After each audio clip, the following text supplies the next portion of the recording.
Sejumlah mahasiswa menggeruduk kantor Bawaslu Palopo. Mereka menuntut komisioner Bawaslu mundur dari jabatannya karena dianggap gagal dalam menjalankan fungsi dan tugas mereka sebagai pengawas. Mereka menyayangkan Bawaslu dan Gakumdu Kota Palopo gagal menangkap 4 tersangka yang diduga terlibat dalam kasus pemalsuan ijazah paket C. Akibatnya kasus ini menjadi kadaluarsa. Menjadi sidik, kemudian ada tersangka tapi Bawaslu tidak melakukan kajian rekomendasi. Nah, sampai pada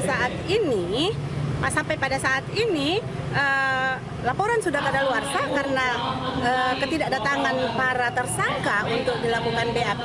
Laporan sudah kadaluarsa, akan tetapi sampai saat ini Bawaslu belum melakukan registrasi untuk kajian administrasi. Sementara Bawaslu beralasan kasus menjadi kadaluarsa karena ada batas waktu selama 14 hari untuk pemeriksaan. Namun hingga lewat batas waktu, keempat tersangka belum bisa diperiksa. Dari penyampaian dari teman-teman penyidik karena waktunya mereka memang hanya 14 hari. Nah, dari proses 14 hari itu memang tidak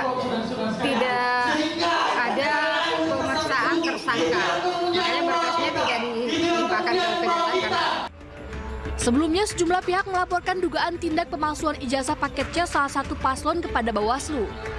Usai proses gelar perkara, penyidik tetapkan salah satu calon wali kota beserta 3 komisioner KPU Palopo sebagai tersangka. Dari Kota Palopo, Sulawesi Selatan, Nasruddin Rubak, iNews melaporkan. Halo, selamat siang pemirsa. Jelang debat kedua Pilkada Jakarta, calon gubernur dan wakil gubernur belanja masalah warga Jakarta. Dan dari dunia politik nasional, Presiden Prabowo Subianto tegaskan pejabat pemerintah yang tak kerja keras akan dicopot. Dan selain informasi tadi, kami juga akan hadirkan beragam informasi terkini seputar pemilihan kepala daerah serentak sebagai panduan Anda dalam menentukan pilihan. Bersama saya, Reza Siregar, inilah Kawal Pilkada. Kami sampaikan, Anda tentukan.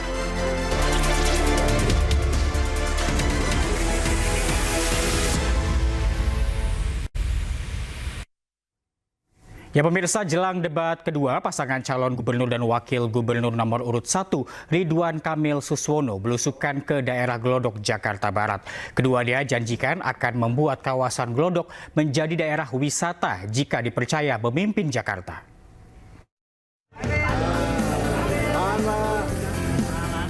Cagup dan Cawagup Jakarta nomor urut 1, Ridwan Kamil Suswono, Rabu siang mengunjungi masyarakat Tionghoa Jakarta, tepatnya di kawasan Glodok, Taman Sari. Dalam kunjungannya, RK Suswono berdiskusi sekaligus menyampaikan visi dan misinya jika terpilih di Pilkada mendatang. Usai berdialog kurang lebih 1 jam, baik Ridwan Kamil maupun Suswono sepakat akan memperhatikan permintaan masyarakat yang tinggal di Glodok, seperti tempat kesenian dan budaya. Mereka pun berjanji akan menjadikan Glodok sebagai kawasan wisata baru di Jakarta. Promosi wisatanya, masih banyak orang yang belum tahu kalau ke sini selain belanja ngapain. Padahal tadi di petanya mana ya lupa. Itu ada bangunan bersejarah. Iya, bangunan bersejarah banyak banget, keren banget kan. Bisa dipakai syuting, promosi, sehingga harapannya adalah pengunjung ramai lagi. Pasangan Ridho sendiri mengaku didukung penuh oleh masyarakat Tionghoa. Mereka pun siap menjadi pemimpin yang memberikan rasa aman, nyaman, dan perubahan ke arah lebih baik. Dari Jakarta, Nur Aryadin, iNews melaporkan. Calon wakil gubernur Jakarta nomor urut 3, Rano Karno, percaya diri bakal mendapat dukungan dari supporter Persija Jakarta. Hal ini diungkap Rano usai dirinya dan Pramono Anung bertemu dengan beberapa pentolan Jackmania.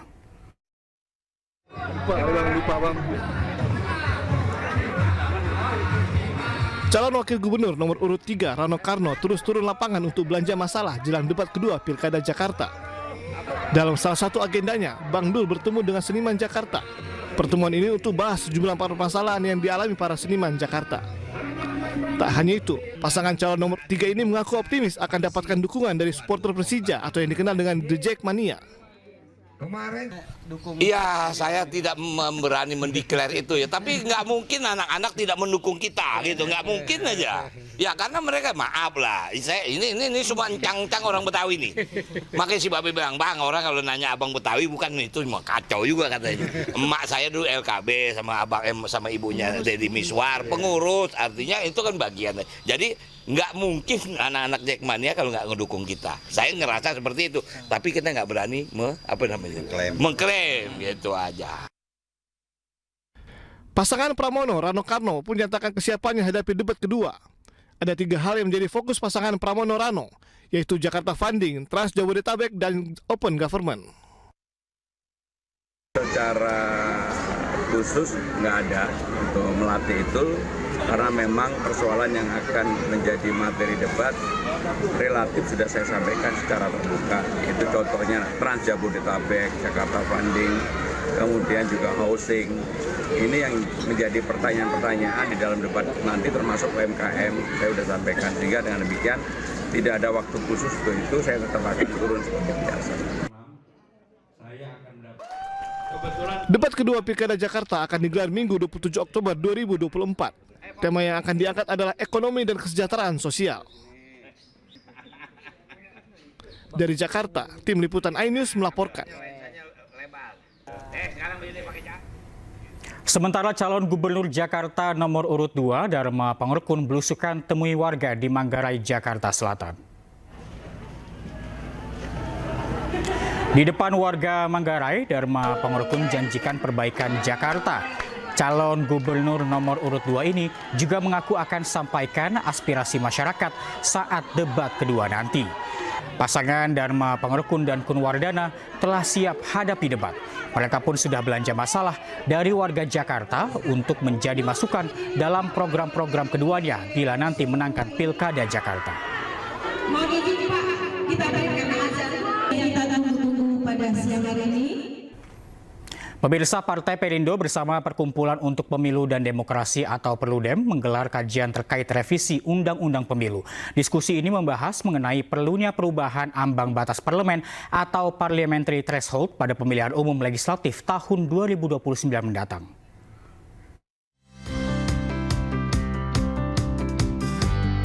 Revisi Undang-Undang Pemilu terkait ambang batas parlemen atau parliamentary threshold menjadi salah satu fokus utama diskusi revisi Undang-Undang Pemilu yang digelar Partai Perindo bersama Perludem di kantor DPP Partai Perindo, Menteng, Jakarta Pusat.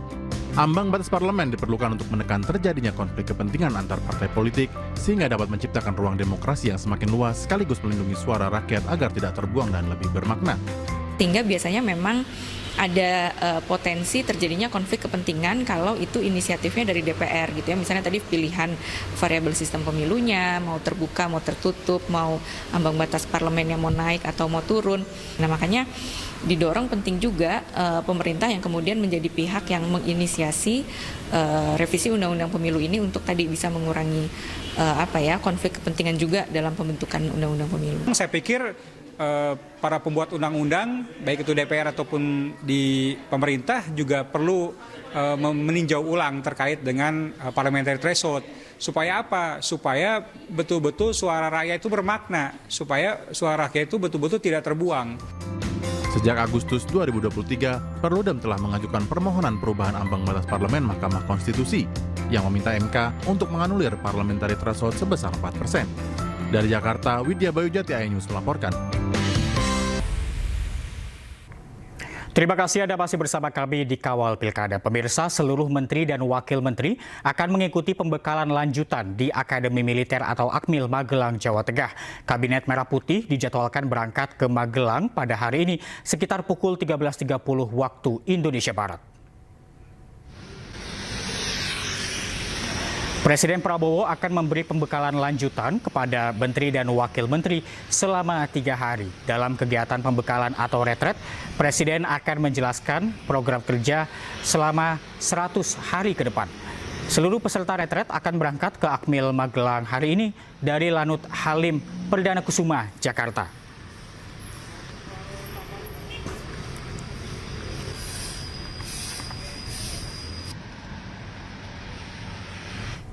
Dan untuk melihat suasana terkini jelang keberangkatan Menteri, sudah ada rekan kami Faisal Rinaldi di Bandara Halim Perdana Kusuma, dan kita juga nantinya akan melihat persiapan di Akademi Militer di Magelang, Jawa Tengah bersama rekan kami Nata Arman. Selamat siang Faisal dan juga Nata.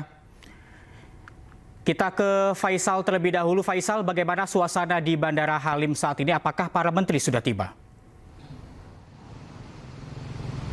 Ya Reza, untuk suasana di depan Halim Perdana Kusuma memang kami memantau dari jalan raya karena kan tidak diperkenankan untuk masuk mengambil peliputan keberangkatan daripada menteri dan juga wakil menteri ini. Di mana informasi yang kami dapatkan Reza dan juga pemirsa, nantinya para menteri dan juga wakil menteri ini akan diberangkatkan menuju ke Jawa Tengah pada pukul 13.30 waktu Indonesia Barat. Di mana informasinya bahwa para menteri ini nantinya akan menaiki pesawat daripada TNI Angkatan Udara melalui landasan udara Halim Perdana Kusuma.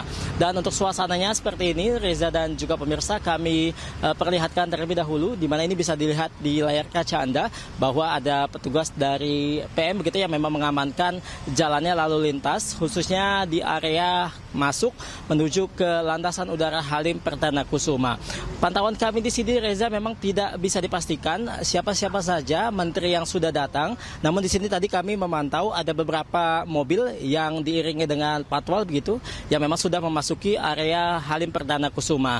Nah, kemudian yang bisa kami pastikan, Reza, bahwa untuk Panglima TNI, Jenderal TNI Agus Subianto dan juga Kapolri, Jenderal Listio Sigit Prabowo memang sudah datang. Ini untuk Panglima TNI tadi kurang lebih sekitar 20 menit yang lalu sudah tiba di sini, dan untuk Kapolri kurang lebih tadi baru saja tiba atau sekitar 5 menit yang lalu sudah tiba di sini. Namun untuk para menterinya memang kami belum bisa memastikan siapa-siapa saja yang memang sudah hadir atau sudah datang ke Halim Perdana Kusuma. Nah, Reza dan juga pemirsa, dan informasi yang kami dapatkan pula bahwa nantinya Presiden Prabowo Subianto juga akan berangkat melalui Halim Perdana Kusuma ini nanti menaiki pesawat kepresidenan, dan nantinya para pejabat negara ini akan berkumpul mulai dari Presiden Prabowo Subianto, kemudian juga Wakil Presiden Gibran Rakabuming Raka, kemudian para menteri, wakil menteri dan juga pejabat setingkat menterinya akan berkumpul selama 4 hari di Akademi Militer Jawa Tengah, di mana para pejabat ini tidak hanya sekedar berkumpul saja, Reza,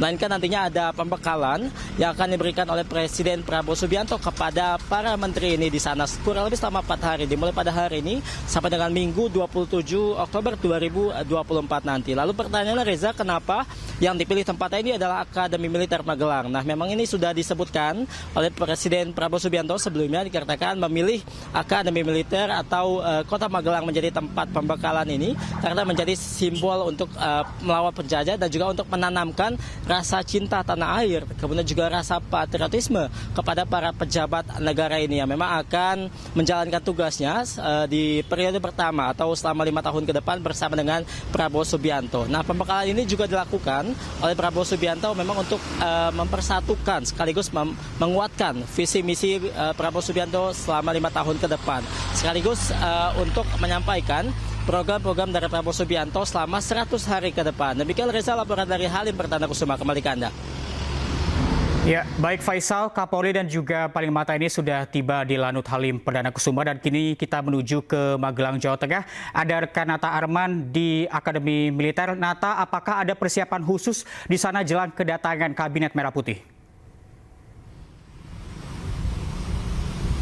Baik Reza dan juga pemirsa, terkait dengan persiapan khusus sampai dengan saat ini kami belum mengetahui secara pasti di dalam itu lagi melakukan aktivitas apa, karena keterbatasan akses kami tidak bisa memasuki ke dalam Akademi Militer, dan juga saat ini sudah dilakukan sterilisasi untuk persiapan menyambut dari Presiden Prabowo Subianto dan juga Menteri jajaran Kabinet pada hari ini yang akan tiba sekitar dari rentan waktu jam pukul 2 sampai dengan pukul 5 sore nanti. Kemudian sebanyak 109 kabinet pemerintahan Prabowo Gibran terdiri dari 48 menteri dan 56 wakil menteri yang akan melakukan agenda pembekalan pada tanggal 25 sampai dengan 27 Oktober mendatang atau selama 3 hari. Dan memang untuk pelaksanaan sendiri ini bisa dikatakan cukup berbeda dari yang lain karena dilaksanakan di Akademi Militer dengan menggunakan tenda untuk tidur mereka, kemudian juga dengan menggunakan seragam khusus loreng seperti itu.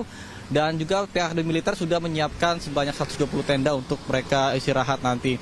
Kemudian adapun tujuan dari visi misi dilaksanakannya pembekalan pada hari ini, maksud kami tanggal 25 sampai dengan tanggal 27, yakni untuk mempererat kerjasama antar kementerian serta menyamakan visi misi Presiden Prabowo Subianto. Kemudian untuk nantinya kawasan di sekitaran Jalan Akademi Militer ini akan dilakukan penutupan. Rencananya apabila nanti Prabowo Subianto melakukan perjalanan dari Bandara Adi Sucipto menggunakan jalan darat. Apabila menggunakan jalur udara atau helikopter, tentunya pihak Akademi Militer juga sudah menyiapkan persiapan-persiapan yang sudah dilaksanakan. Dan juga apabila nantinya Presiden Prabowo Subianto melakukan perjalanan melalui darat dari Bandara Adi Sucipto Yogyakarta menuju ke Magelang, nantinya kawasan ini akan ditutup jalurnya mulai dari ujung sebelah kiri saya kemudian sampai kanan. Nantinya akan ada anak-anak sekolah yang menggunakan bendera untuk penyambutan Presiden Prabowo Subianto dan juga Menteri jajaran Kabinet. Sementara saya kembali kepada Anda di studio, Reza. Ya baik, terima kasih Nata Arman melaporkan langsung dari Magelang, Jawa Tengah. Dan sebelumnya ada Faisal Rinaldi melaporkan dari Lanut Halim Perdana Kusuma, Jakarta. Terima kasih rekan-rekan, selamat bertugas kembali. Ya, ada pemirsa, nantinya di Magelang, jajaran Menteri dan Wakil Menteri Kabinet Merah Putih Prabowo akan bertolak ke Lembah Tidar. Lembah Tidar ini merupakan tempat para calon taruna Akademi Militer ditempa agar menjadi pribadi yang tangguh.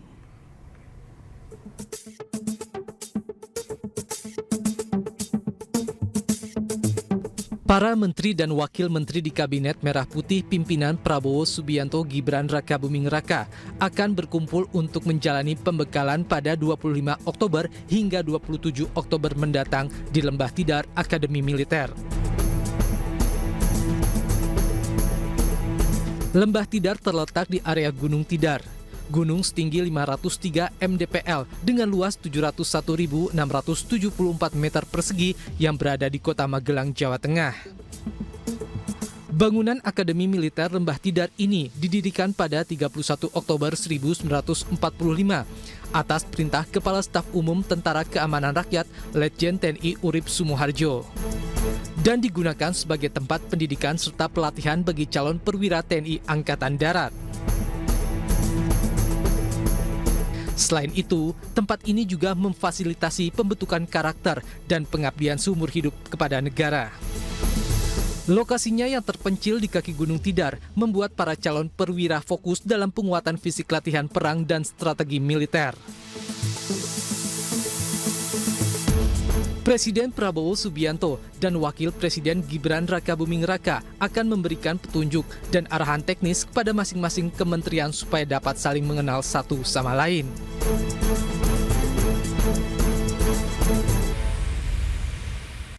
Terima kasih Anda masih bersama kami di Kawal Pilkada. Pemirsa, dalam sidang Kabinet Perdana yang digelar Rabu sore, Presiden Prabowo Subianto tekankan tidak ada pejabat yang kebal di kabinetnya.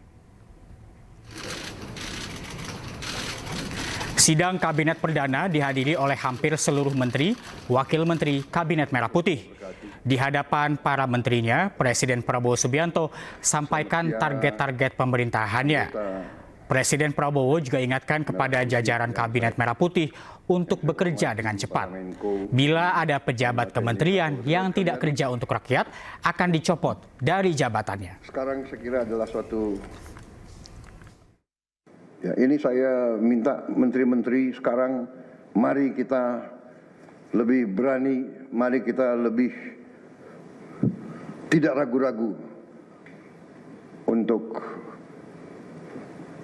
memberi pelayanan yang terbaik kepada rakyat kita. Jangan ragu-ragu kalau saudara tidak puas dengan pejabat-pejabat di bawah Anda, laporkan, segera kita ganti. Begitu banyak orang yang mau mengabdi. Tidak ada orang di sini yang kebal, yang tidak patuh, tidak bekerja keras untuk bangsa dan negara dan rakyat.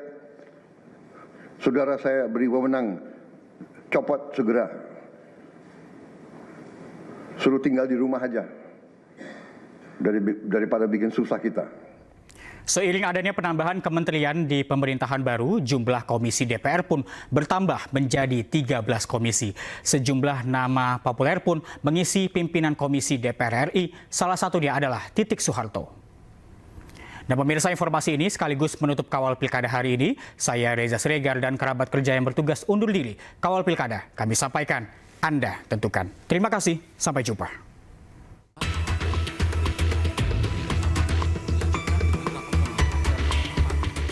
Jika sebelumnya DPR memiliki 11 komisi, kini bertambah 2 menjadi 13 komisi. Penambahan ini sejalan dengan pemecahan kementerian dalam pemerintahan Prabowo Gibran. DPR pun menyesuaikan susunan alat kelengkapan Dewan. Dari susunan ketua komisi yang baru, nama Titik Soeharto menarik perhatian. Titik memimpin Komisi 4 DPR RI yang menangani urusan pertanian, kehutanan, dan kelautan. Sejalan dengan pemerintahan Prabowo Gibran, Komisi 4 akan dorong terwujudnya swasembada pangan. Terutama dengan program pemerintah yang dipimpin oleh Pak Prabowo ini kan mencanangkan swasembada pangan yang harus dicapai dalam jangka waktu maksimal 4 tahun harus sudah swasembada pangan. Nah, ini kita dorong, kita harus bersinergi dengan Kementerian Pertanian bagaimana untuk mewujudkan hal ini. Gitu. Pimpinan Komisi DPR RI berasal dari berbagai partai politik. Pimpinan Komisi 1 diisi dari PDI Perjuangan, yaitu Utut Adianto. Komisi 2 dipimpin oleh politisi Partai Nasdem, Muhammad Rifki Nizami Karsayuda. Komisi 3 ada Habibur Rahman dari Partai Gerindra. Kemudian Komisi 4 diisi Titik Soeharto dari Partai Gerindra. Komisi 5 diisi dari PDI Perjuangan, Lasarus. Komisi 6 dari PKB, Anggia Ermarini. Komisi 7 ada Saleh Partaunan Daulay dari PAN. Marwanda Sopang dari PKB pimpin Komisi 8. Sementara Komisi 9 dipimpin Feli Estelita Runtuwene dari Nasdem. Komisi 10 dipimpin oleh politisi dari Partai Golkar Hetifah Syaifudian dan Komisi 11 dipimpin Muhammad Misbakun yang juga dari Partai Golkar. Dua komisi terbaru yaitu Komisi 12 dan 13 masing-masing dipimpin oleh Bambang Patijaya dari Partai Golkar dan Willy Aditya dari Nasdem. Tim Liputan, iNews melaporkan.